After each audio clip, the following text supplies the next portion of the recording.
የሕዝብ ተወካዮች ምክር ቤት 25ኛ መደበኛ ስብሰባው ነገ እንደሚካሄድ ተገልጿል። በዜና ዘገባችን አንዳንድ መረጃዎችን ወደ እናንተ እናደርሳለን። ሰላም ጤና ይስጥልኝ የተከበራችሁ የዩቲዩብ ቻናላችን ቤተሰቦች፣ ከሰዓታት በኋላ ዳግም ተመልሼ መጥቻለሁ። ለእናንተ ይመጥናሉ ያልናቸውን ከመዝናኛው ዓለም የተሰሙ ከሀገር ውስጥ ከውጪ በወቅታዊ ጉዳዮች የያዝንላችሁን ዘገባዎች ይዘን ቀርበናል። ለቻናሉ አዲስ የሆናችሁ በመልካም ፈቃድ በቅናነት ሰብስክራይብ በማስከተል የደውል ምልክቷን በመጫን ቪዲዮን ላይክ ለሌሎች ተደራሽ እንዲሆን ሼር በማድረግ በቆይታችን አብራችሁን እንድትቆይ በመጋበዝ ርዕሰ ጉዳዮቹን ማስቀደም እንጀምር። በአማራ ክልል የሚገኙ የፋኖ ታጣቂ ቡድን ለምክክር ኮሚሽኑ አጀንዳውን አስገብቷል ሲሉ ፕሮፌሰር መስፍን አርአያ ተናገሩ። በቆይታችሁ ታደምጣላችሁ። በሌላ መረጃ በአዲስ አበባ ከተማ በሁሉም አካባቢ ያሉ የታክሲ ተራ አስከባሪዎች በአዲስ ሊተኩ እንደሆነ ተገልጿል። ዝርዝሩን ይዘናል። በሌላ ዜና የሙስሊም ሴቶች የትምህርት ቤት አለባበስ ጉዳይ ግልጽ የሆነ መፍትሄ እንዲሰጠው መጠየቁ ተገልጿል። በዝርዝር መረጃው እንመለከተዋለን። በሌላ መረጃ የሶሪያን መረጋጋት ለማደፍረስ የሚሞክር ማንኛውም ኃይል አንታገስም ሲሉ የቱርኩ ፕሬዝዳንት ረሲፕ ጣይብ ኤርዶጋን ማስጠንቀቃቸው ተገልጿል። ዝርዝሩ ተዘጋጅቷል። ክቡራን አድማጮች፣ በቅድሚያም ከሀገር ውስጥ ወደ ያስኩላችሁ መረጃዎች ልለፍ። የሕዝብ ተወካዮች ምክር ቤት 25ኛ መደበኛውን ስብሰባ ነገ ያካሂዳል። 6ኛው የሕዝብ ተወካዮች ምክር ቤት 4ኛ ዓመት የሥራ ዘመን 25ኛ መደበኛው ነገ ስብሰባ እንደሚካሄድም ተገልጿል።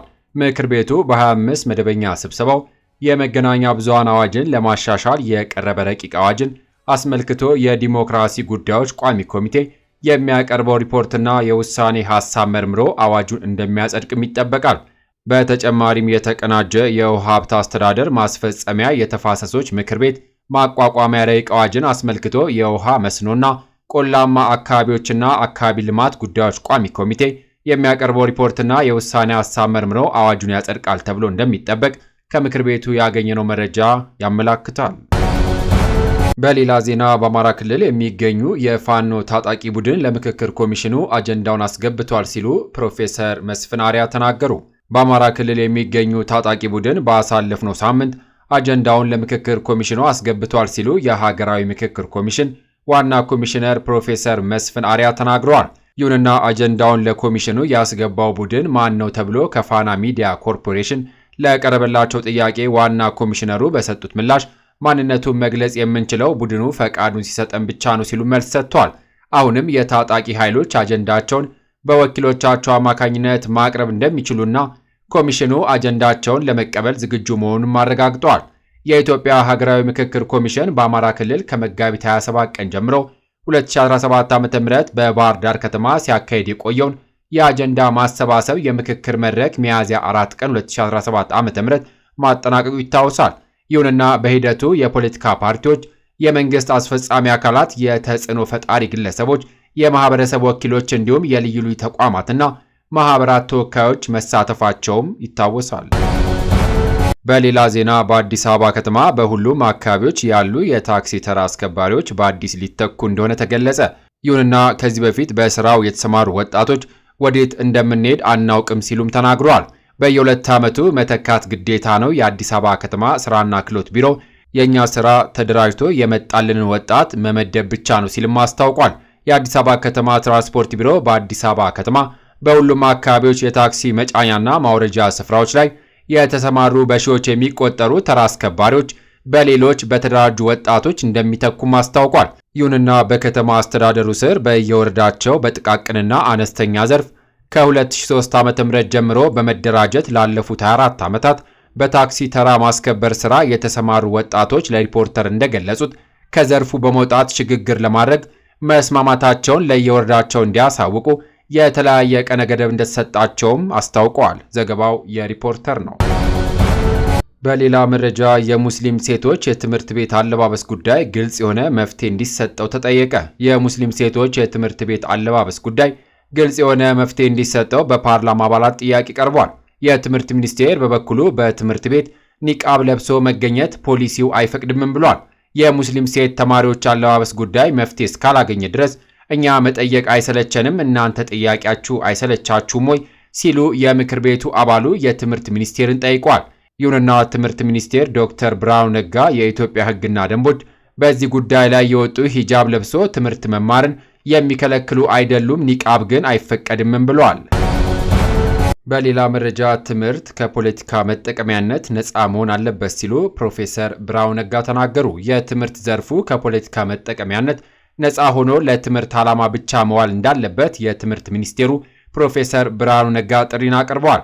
ሚኒስትሩ ለተወካዮች ምክር ቤት ባቀረቡት የ9 ወራት የትምህርት ዘርፍ አፈጻጸም 5000 ትምህርት ቤቶች ከስራ ውጪ መሆናቸውንና በዚህም ምክንያት 7.2 ሚሊዮን ተማሪዎች በትምህርት ገበታቸው ላይ መገኘት አለመቻላቸውንም አስታውቋል። ይሁንና ለመምህራንና የትምህርት አመራሩ መንገላታት ለትምህርት ቤቶች መዘጋት ምክንያት በየአካባቢዎቹ የሚፈጠሩ ግጭቶች መሆኑን አውስተው ይህ ደግሞ እንደ ሕዝብ ትልቅ ኪሳራ ነው ብለዋል። ትምህርት ከፖለቲካ ማራመጃነት ነፃ ቢሆን አሁን የተከሰተው ችግር ባልተከሰተ ነበር ያሉት ፕሮፌሰር ብርሃኑ ግጭት ባለባቸው አካባቢዎች የሚንቀሳቀሱ አካላት ሁሉ የትምህርት ዘርፉን ከጥቃት መጠበቅ እንዳለባቸውም አሳስበዋል። እንደ ህብረተሰቡ አይነኬ የሚባሉ ነገሮች መኖር አለባቸው ያሉት ሚኒስትሩ የፖለቲካ ግጭት በሚኖርባቸው አካባቢዎች መምህራን ማገት፣ መግደል እንዲሁም ትምህርት ቤቶችን መዝጋት ሊቆም እንደሚገባም አሳስበዋል።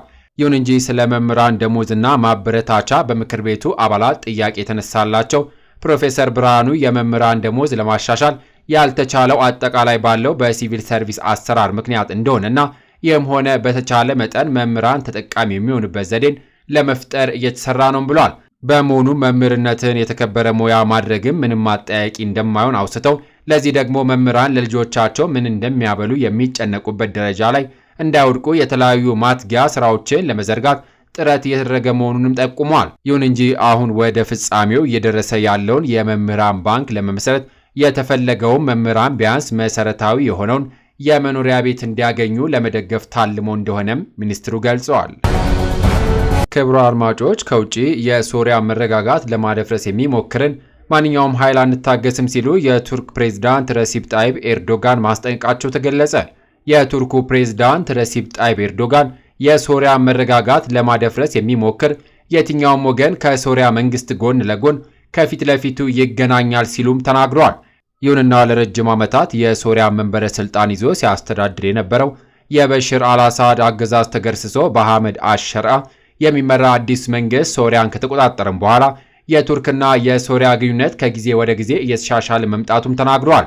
ይሁንና ቱርክ አዲሱን በአህመድ አሽር የሚመራው መንግስት በወታደራዊና በፖለቲካዊ ጉዳዮች እየደገፈች ሲሆን በሶሪያ የጦር ሰፈሮች ለመገንባት እየተንቀሳቀሰች እንደምትገኝም ተገልጿል። ይሁንና በዛሬው ዕለት ረሲፕ ጣይብ ኤርዶጋን የሶሪያን ሰላም ለማደፍረስ የሚሞክር ሁሉ እኛን ከፊት ለፊቱ ያገኘናል ሲሉ መናገራቸውን አልጀዚራ አስነብቧል። በሌላ መረጃ ትራምፕ በቻይና ላይ የጀመሩትን ታሪፍ 245 ከመቶ አደረሱ። አሜሪካ በቻይና ላይ የጣለችውን ቀረጥ ወደ 245 በመቶ አሳድጋለች። አሜሪካ በቻይና ላይ የጣለች ያለችውን ቀረጥ ወደ 245 በመቶ ከፍ ማድረጓን የአሜሪካ ፕሬዝዳንት ዶናልድ ትራምፕ ማሳወቃቸውን ኢንዲያ ዴይሊ ዘግቧል። ይሁንና ዛሬ በነጩ ቤተ መንግስት ፕሬዝዳንት ትራምፕ እንደገለጹት ቻይና ከሰሞኑ ወደ አገሯ የሚገቡ የአሜሪካ ምርቶች ላይ ያሳየችው አጸፋዊ ምላሽ ለመቀልበስ ጭማሪውን ማድረጋቸውንም ተናግሯል። ትራምፕ ይህ እርምጃ አሜሪካን በኃያልነቷ ለማስቀጠል ከተያዘው መርህ አንዱ ነው ብሏል። 75 የሚሆኑ አገራት በቀረጥ ዙሪያ ንግግር ማድረግ እንደሚችሉ ጠቅሰው ቻይና ግን ቀረጥ በመጨመር ምላሽ ስለሰጠች ጭማሪው ተደርጎባታልም ብለዋል። ክቡራን አድማጮች፣ ከሀገር ውስጥ ከውጭ ለሰዓቱ ብታደምጧቸው ብለን የመራርንላችሁ ዘገባዎች እነዚህን ይመስሉ ነበረ። ከሰዓታት በኋላ በሌሎች በአዳዲስ ዘገባዎች እስከምንገናኝ ለሌሎች ለአዲስ መረጃዎች ተጨማሪ ትሩዝ ኢትዮጵያ ሶሻል ሚዲያን ሰብስክራይብ በማድረግ ቤተሰብ እንድትሆኑ ጋብዞታለሁ። በያለንበት የዓለም ዳርቻ ቸር እንቆይ።